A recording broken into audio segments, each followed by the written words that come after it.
رب العالمين. الصلاة والسلام على أشرف الأنبياء والمرسلين حبيب إله العالم أبي القاسم المصطفى محمد. اللهم صل على محمد صلى الله عليه وعلى أهل بيته الطيبين الطاهرين سيما الحجة أرواح العالمين لتراب مقدمه الفداء واللعن الدائم على أعدائهم أجمعين من الآن إلى لقاء يوم الدين. اللهم نور قلوبنا بالقرآن ووفقنا للعمل به. لا حول ولا قوة إلا بالله العلي العظيم.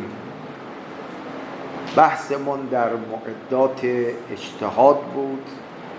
رسیدیم به مرحله و گام چهارم.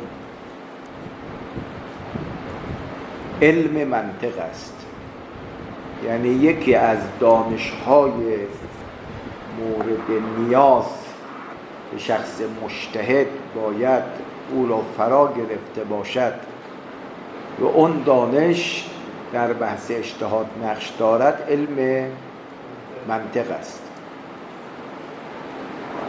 یه نکته رو قبل از ورود به بحث عرض کنم. قبلا هم متذکر شدم. برای اینکه بحث یه روش درستی بگیرد و نتیجه درستی بدهد 3 مرحله رو باید طی بکنم. اختصاص به بحث ما هم نداره. 1 طرح موضوع است. بله، طرح موضوع. 2 بیان اقوال نظریات. 3 بیان قول مختاره که در میان این اقوال کدوم قول و نظریه درسته و چرا، که نظر خودتون رو بیان کنید. ولی گاهی اوقات شخص این اقوال مختلفه رو که مطرح میکنه همه اقوال رو رد میکنه، خودش یک نظریه جدیدی رو ابداع میکنه. این که خیلی بالاست، خیلی ارزشمنده. ولی خب معمول همین 3 تاست: طرح موضوع، نقل اقوال و قول مختار و نظریه مختار. حالا در بحث ما هم امروز میخوام همین مطرح بکنیم. از جمله علومی که در اجتهاد نقش دارد علم منطق است. اولا باید ببینیم منطق چیه. بله، باید بدانیم منطق چیه تا ببینیم آیا منطق در اجتهاد نقش دارد یا در اجتهاد نقش ندارد. تعریفی که برای علم منطق نمودن، روشن‌ترین تعریف همین تعریفه که مرحوم مظفرم در کتاب المنطق جلد 1 صفحه 11 به او اشاره نموده است. منطق عبارت است مجموعه ای از قوانین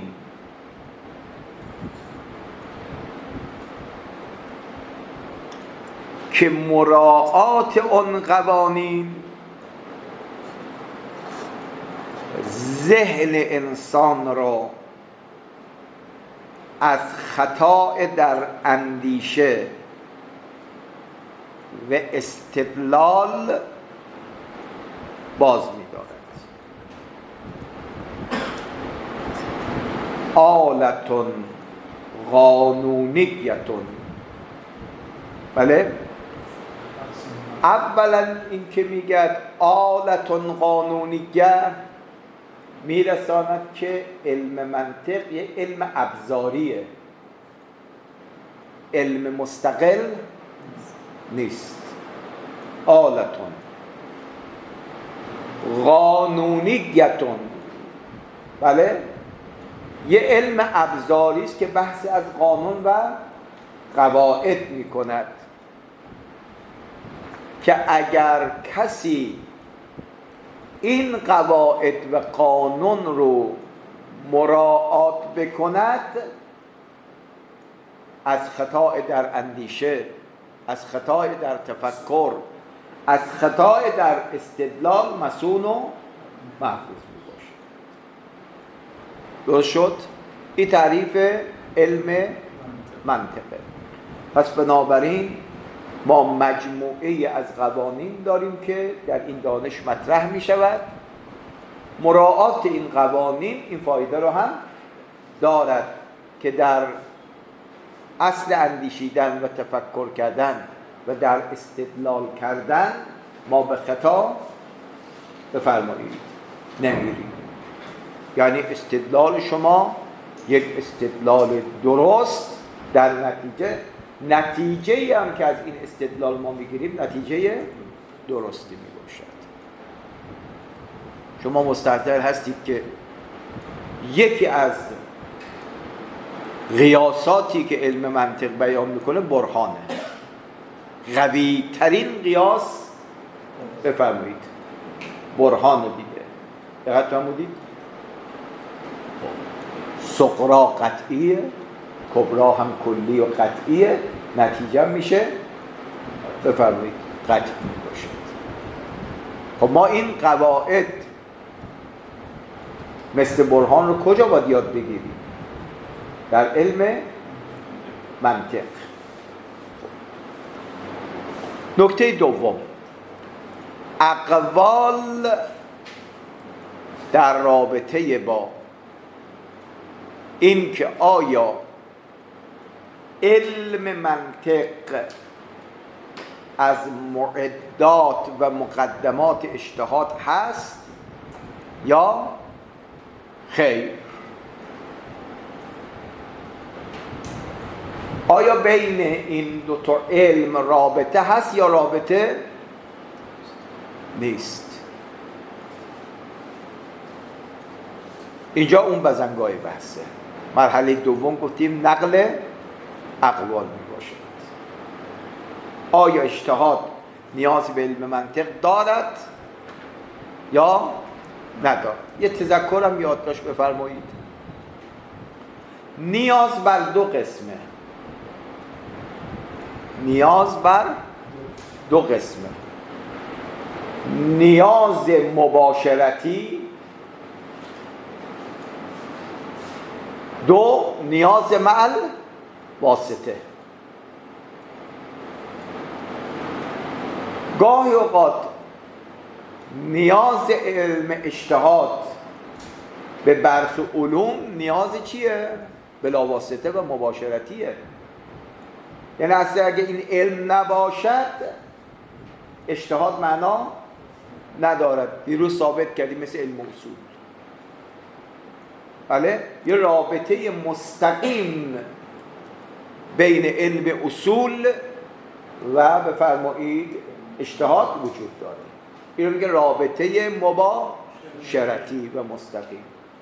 اما گاهی اوقات برخی علوم شاید ارتباط مستقیم به اجتهاد نداشته باشه، مع الواسطه ارتباط با اجتهاد داره. ما این رو هم باز میگیم جزء معدات اجتهاد. درست شد؟ پس ما وقتی میگیم علوم معده اجتهاد، این معد بودن اعم از این که بلا واسطه باشد یا مع الواسطه باشد. این مطلب رو تو ذهن شریفتون داشته باشید چون امروز نیاز داریم. اما اقوال، قول اول قول مشهور علماست که قائلن اجتهاد نیازمند به علم منطق هست و علم منطق از معدات اجتهاد است.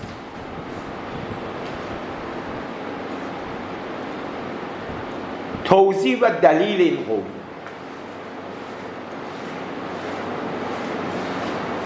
این نکته رو عرض بکن عزیزان، وقتی دارید نقل قول میکنید دقت فرمودید حق مطلب رو هم بیان بکنید ولو مورد قبول شما نباشه. این میرسونه که اولا شما حرف طرف مقابل رو خوب حذف کردید، گرفتید،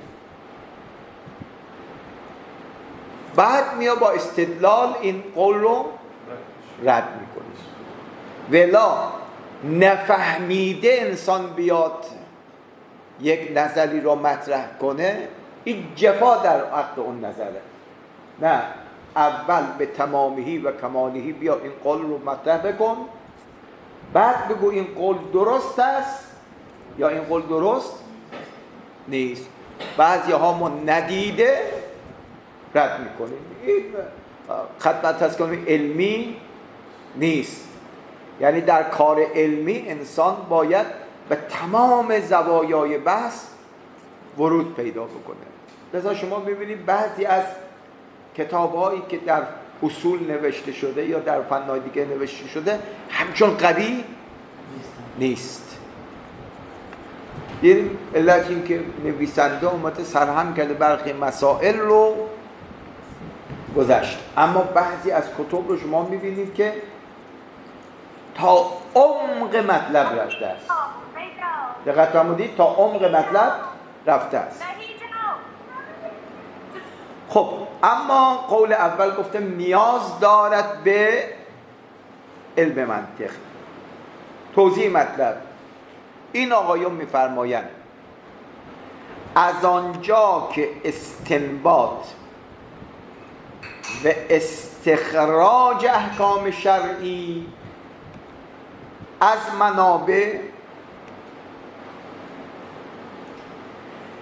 نیاز به استدلال و اقامه برهان دارد. این صغرای قضیه. آیز ایشان هست یا نیست؟ شما که بدیهی نیست که احکام شرعی از شما سوال میکنن چرا نماز واجب است؟ بله؟ شما میگید به خاطر اون آیه به این دلیل. پس استنباط حکم شرعی از منابع اعم از کتاب، سنت و عقل و اجماع نیاز به استدلال و اقامه برهان دارد. این صغرای قضیه. استاد ما داشتیم خب نقل میکرد که یک سید بزرگواری یک دوره اصول رو 7 روزه گفت. یک دوره اصول رو 7 روز بیان کرد. یک هفته گفت ها مگه میشه؟ گفت بله. ایشون استدلالش این بود که صیغه ام دلالت بر وجوب میکنه. گفتم به چه دلیل؟ میگه به جدم قسم همینه. یعنی دلیلش قسم به چی بوده؟ جدش بوده. خب اینم خدمتتون به درد خودش میخورد. این گونه خدمتتون عرض کنم که اصول گفتن نه، باید استدلال داشته باشه، برهان داشته باشه. این صغرا. کبرای قضیه، هر استدلال و برهانی که صحیح بوده باشد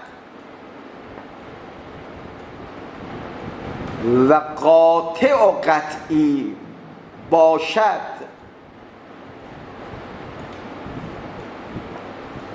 به درد اجتهاد میخورد.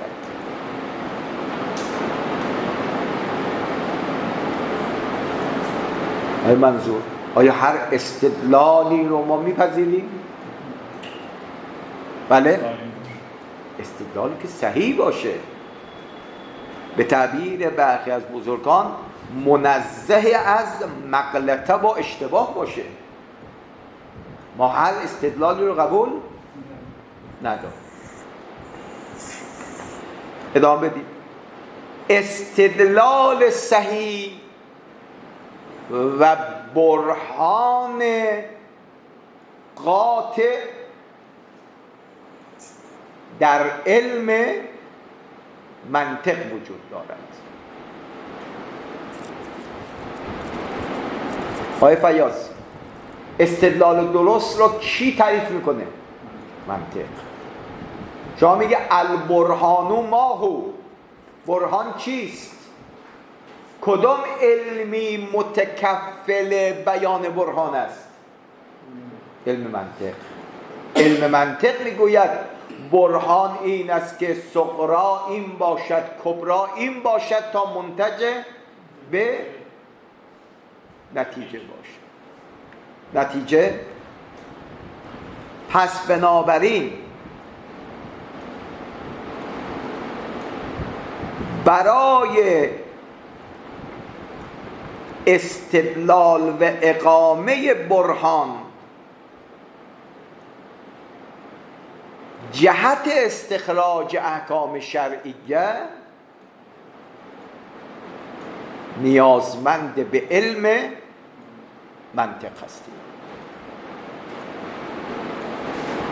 لذا علم منطق از معدات ضروری اجتهاد است. خیلی روشن.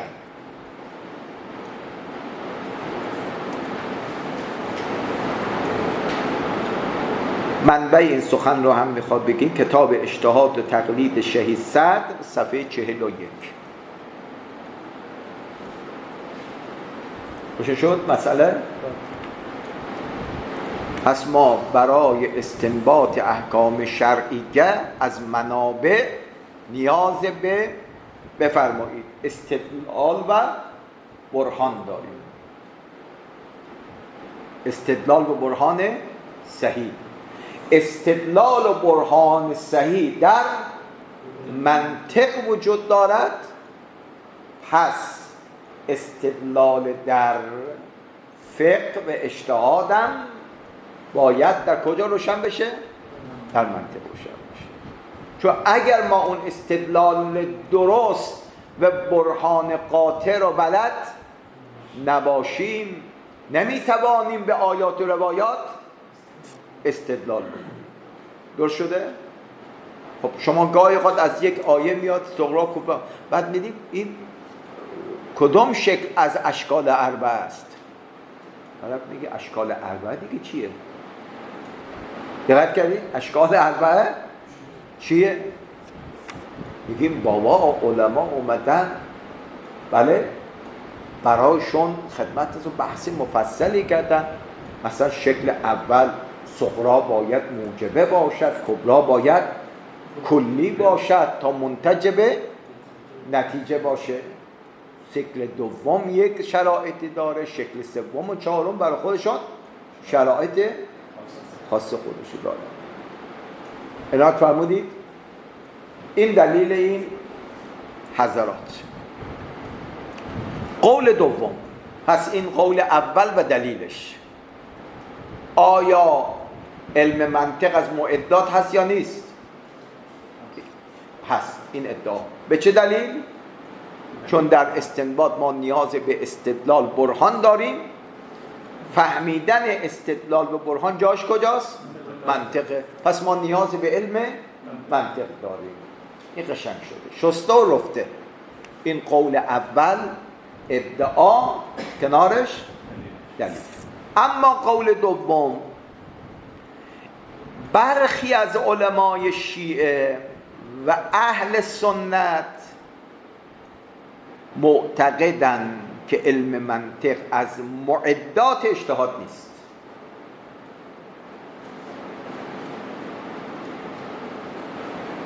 در میان امامیه جماعتی از اخباریین و برخی از اصولیین معتقد به این قول هستند.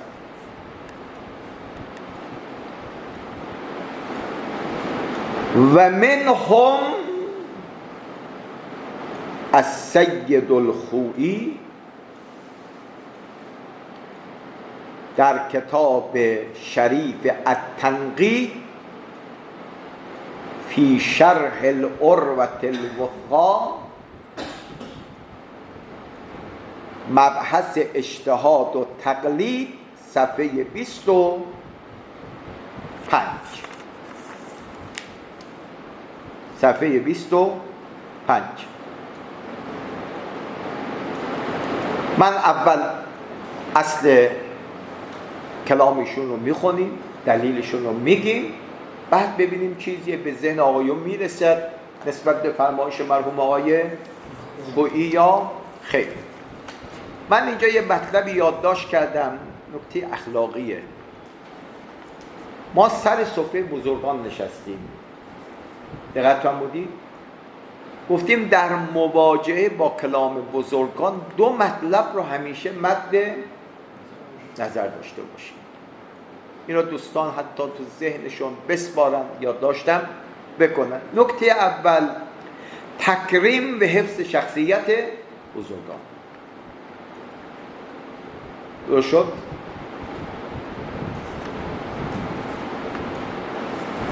خدا حفظ کن استادمون آیت الله جواد آملی هر وقت از مرحوم علامه طباطبایی میخواست ذکر کنه میگه سیدنا الاستاذ، سیدنا الاستاذ، تکریم میکنه. پس شأن بزرگان باید حفظ بشه. دو،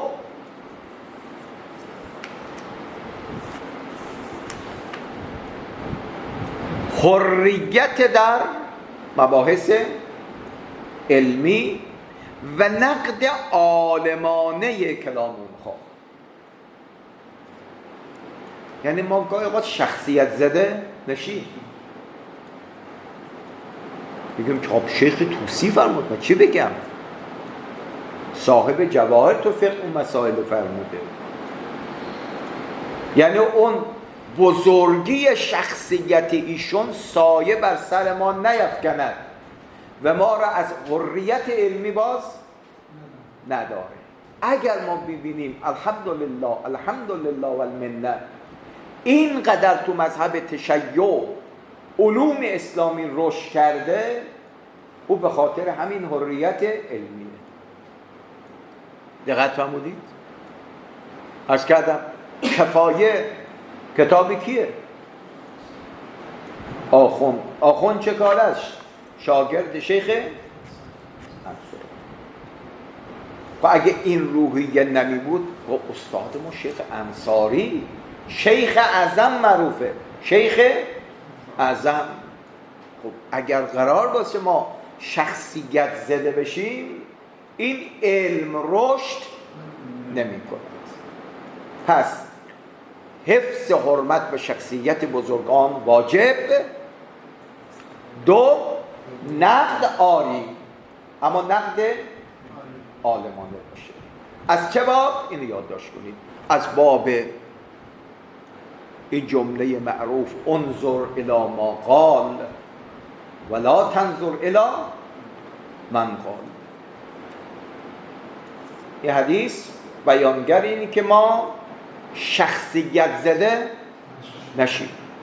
نگاه نکن گویندش کیه، در هنگام نقد اون شخص رو بذار کنار، اصلا گوینده رو نمیشناسی، نگاه بکن سخن. انظر الی ما قال، نگاه بکن حرفش خوبه بذار رو چشم خوده. دیدی حرف مورد قبول نیست، بگو من قبول ندارم. انظر الی ما قال ولا تنظر الی من قال. این آدم رو رشد میده. دقت فرمودید؟ اما کلام مرحوم سید خویی یادداشت بفرمایید. از کردم در کتاب التنقیح خودشون فرمود اما علم المنطق،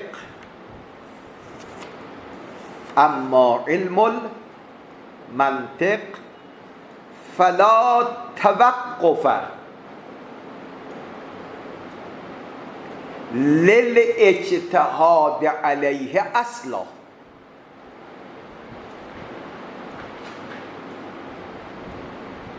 و اما علم المنطق فلا توقف للاجتهاد علیه اصلا. اصلا چند تا معنا داره؟ همون افتتوزیات این ارتباط و لزوم گاهی قد مباشرتیه بلا واسطه است، گاهی قد معل واسطه. ایشون داره ریشه همه رو میزنه. اصلا درست شد؟ پس مدعای مرحوم سید خویی اینه که اجتهاد هیچ نیازی به علم منطق نداره. سیدی گوشه چشم نگاه میکنه میگه به چه دلیل؟ بله اصلا، بله میگه اصلا و ابدا هیچ نیازی به علم منطق نداره. ایشون یک دلیل دارد و یک مؤید. اینو یادداشت کنید. یاد کردید؟ یک دلیل و یک مؤید میارد بر این که اجتهاد نیازی به علم منطق نداره. به به، اینا پهلوان‌های ما هستن، بزرگان ما هستن، راه به ما نشون میدن. دقت کردید؟ اون قول اول رو دیدی زود تسلیم نشو. او اصلا جاده رو صاف کرد تا آخر رفت. دقت کردید؟ نه بیا حرف اینا رو هم بشنو، اینا هم حرف برای گفتن دارن. مرحوم آقای خویی پهلوان در فقه و اصوله. واقعا در 100 سال متأخر کمتر مثل مرحوم آقای خویی در جامعیت دیده شده است. خب ایشون دلیلشون چیه؟ لأن المهم، این دلیل ها، لأن المهم فی المنطق انما هو بیان ما له دخالة فی الاستنتاج من الاقیسه والاشکال كاعتبار کلیت الکبری و کون الصغری موجبة فی الشکل الاول. خب میفرماید که اون مطلب مهمی که شما در علم منطق انتظار دارید چیه؟ قیاس را میخواد به ما یاد بده، اشکال را به ما میخواد یاد بده که مثلا در شکل اول صغرا موجبه باشد، کبرا کلیه باشد. مگه غیر از اینه؟ اونی که از علم منطق انتظار دارید میخواد قیاس رو به ما یاد بده، برهان رو به ما یاد بده. درست شد تا اینجا؟ ادامه بدید. مع ان الشروط التي لها دخل فی الاستنتاج، میگه این شرایطی که دخالت دارن که یک قضیه منتج به نتیجه بشه، که هم از کردم صغرا موجبه و کبرا کلیه باشد، اینجا دیگه ارزش علم منطق رو می‌کنیم. ادامه بدید. مما یعرفه کل عاقل حتی الصبیان. یعرفه کل عاقل حتی الصبیان. میگه میخواد زحمت بکشید این مطالب مهم علم منطق رو بیاموزی چیزی جدیدی نمیاری. خب اینو که همه میدونن، حتی بچه هم این مسائل رو از که این شأن بحث رو، یعنی علم منطق رو بخواه شما علم منطق بخونی که چی؟ آخرش میگم که هیچ. یه چیزی میخوام بگیم که دیگران بلدن. یه تعبیر دیگر میگم که کلام آقای خویی خیلی برای شما روشن بشه. به تعبیر دیگر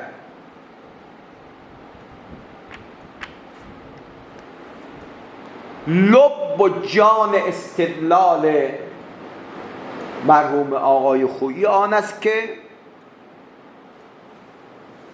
لزوم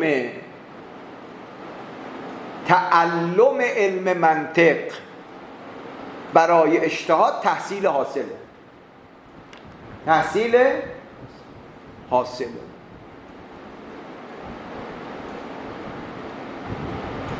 دکتر صدیقی میگه آقا به هر کسی که میخواد یه حرف بزنه باید پشتبندش چی باشه؟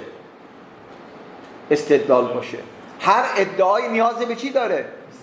دلیل داره. خب این که گفتن نمیخواد که. بله؟ بچه میگه بابا من فردا مدرسه نمیرم. چرا نمیره خیلی بابا؟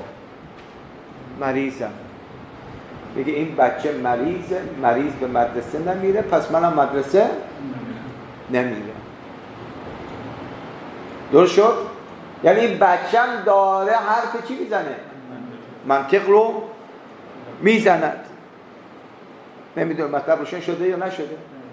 میگه حرفی رو شما میخواد بری 1 سال علم منطق بخونی، یه بچه کلاس اول ابتدایی داره به شما یاد میده. بازار بریم چطور؟ شما میری دم مغازه میگه آقا سیب کیلویی چند؟ میگه کیلویی 100 تومان. درست شده؟ طرف به سیبا میده؟ میگه نه. میگه تو مشتری هستی. صاحب مغازه به زبان بی زبانی میگه مشتری باید اول پول را بده بعد کالا رو دریافت بکنه. صغرا کبرا دنبال چی هستن؟ بله؟ نتیجه هستن. پس بنابراین من 6 ماه برم عمر ما صرف کنم، 1 سال برم عمر صرف کنم علم منطق یاد بگیرم. تو رفتی یاد گرفتی، اونا دارن عملا انجام میدن. میگه عالمی بزرگوار پسرش پیشش خودش منطق خوند، گفت برو بازار، چند روز بازار باش. رفت اومد، خب چی یافتی؟ هیچی. یکی رفت سیب زمینی میخواست، یکی پیاز میخواست، یکی گوشت میخواست، 100 تا کلش. گفت تو منطق رو نفهمیدی، دوباره برو. دفعه بعد رفته خدمتم که حالا چی فهمیدی؟ گفت فهمیدم اینا صغرا و کبرا رو گفتن دنبال نتیجه میگشتن. گفت حالا منطق رو فهمیدی. دقت کردید؟ یعنی چیزی که ما تئوری یاد میگیریم از منطق، بفرمایید مردم عملا دارن منطق رو اجرا میکنن. خب چیزی که ما بلدیم عملا دیگه چه نیاز داری بریم تئوری و نظری یاد بگیریم؟ این خلاصه فرمایش مرحوم آقای خویی به عنوان دلیل. بعد ایشون یک مؤیدی هم ذکر می‌فرمایند. مؤید مرحوم آقای خویی رضوان الله تعالی علیه آن است که می‌فرمایند روات حدیث و اصحاب ائمه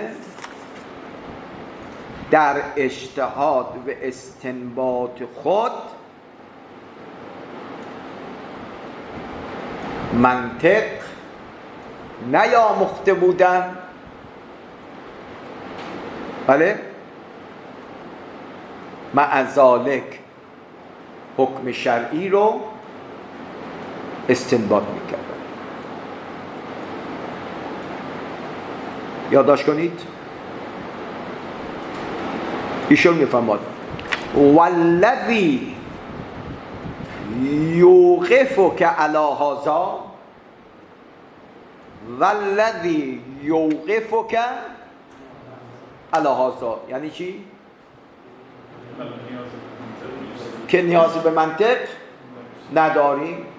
شاهد و مؤید بر این مطلب، بله، اونی که بیشتر تو رو مطمئن میکند که استنباط و اجتهاد نیاز به علم منطق ندارد، هازا برمیگردد به عدم نیاز اجتهاد به علم منطق.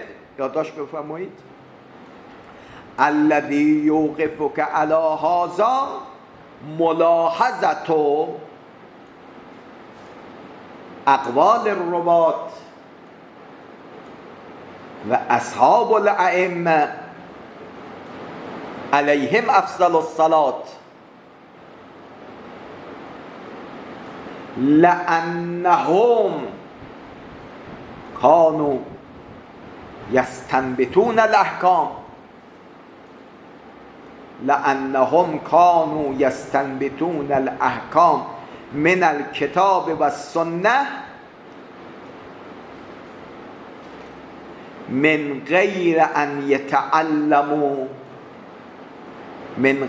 يتعلموا علم المنطق ويطلعوا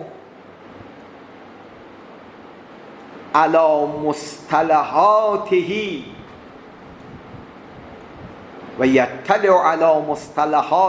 الحديثة.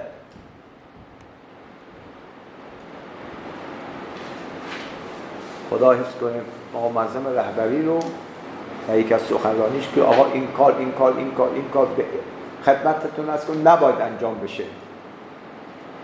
دقت کردین؟ دلیل تجربه که داره. دقت فرمودید؟ این تجربه های گذشته خودش بهترین که دلیل.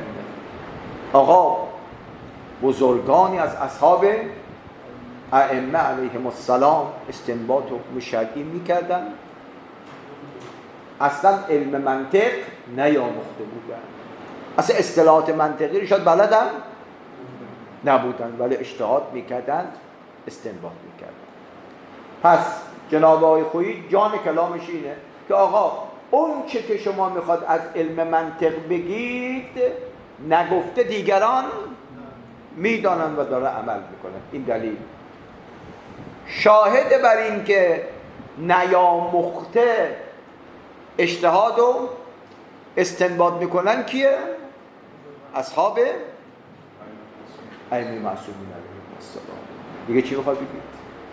خب اگه علم منطق نیاز بود در استنباط احکام شرعی که اهل بیت به اصحابشون میگفتن آقا بری اول علم منطق بیاموزید بعد بیاد اجتهاد و استنباط بکنید. این فرمایش مرحوم آقای خویی رضوان الله تعالی علیه. در میان اهل سنت هم عالم معاصر آقای دکتر یوسف قرضاوی در کتاب الاجتهاد فی الشریعة الاسلامیه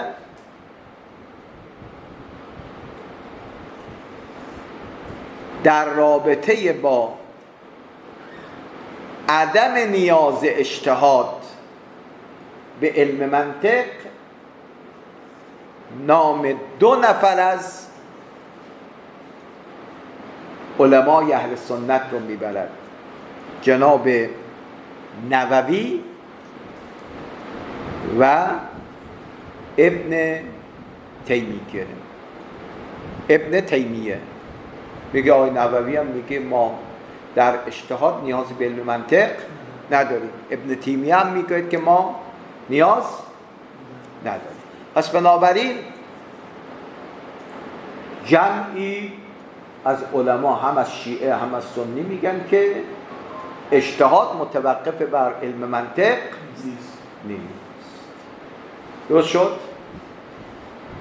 این هم شده مرحله چندم؟ دوم.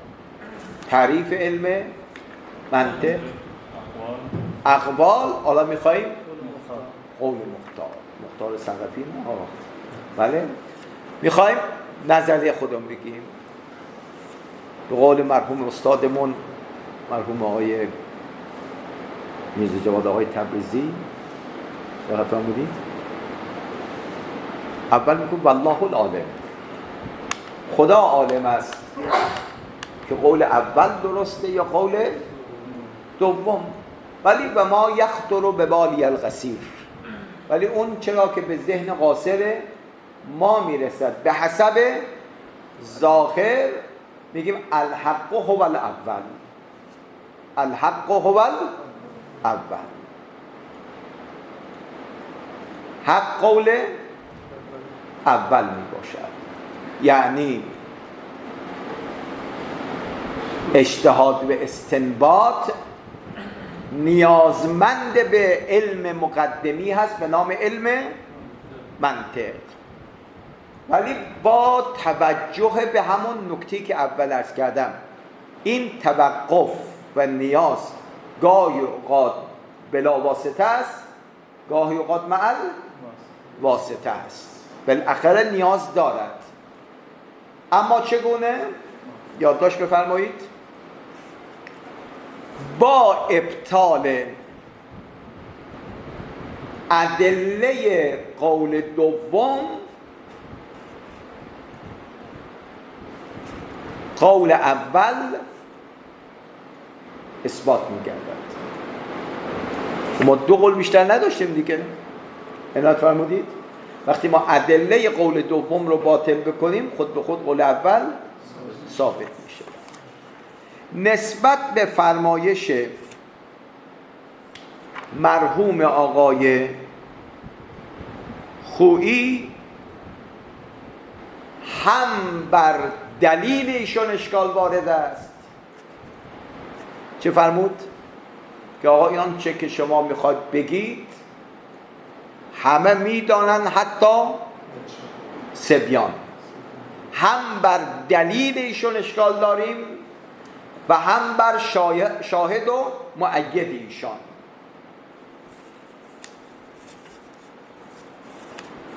مجموعاً چند دلیل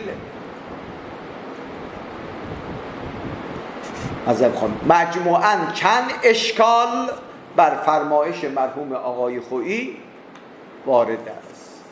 الاشکال الاول. خب از آنجایی که اصل مطلب مهمه که آیا توقفی هست یا توقف نیست، اجتهاد نیاز به علم منطق دارد یا ندارد. از طرف دیگر کسی که میگوید نیاز ندارد هم آدم بزرگیه، شخصیت بزرگیه. ثالثاً جوابی هم که میخواد داده بشه باید جواب قوی و علمی بوده باشد.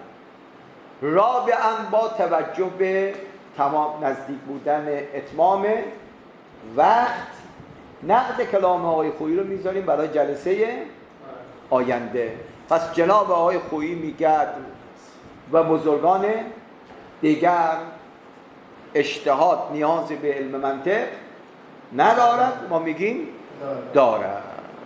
به چه دلیل دارد که گفتیم، اما استدلالشون چیزو رد میشه. اگر خدا عمری بده جلسه آینده بحث خواهیم کرد. و آخر دعوانا ان الحمد لله رب العالمین و صلی الله علی سیدنا و نبینا محمد و آله الطاهرین. اللهم صل علی محمد و آل محمد و عجل فرجهم. خدا حافظ شما باشه. خدا حافظ.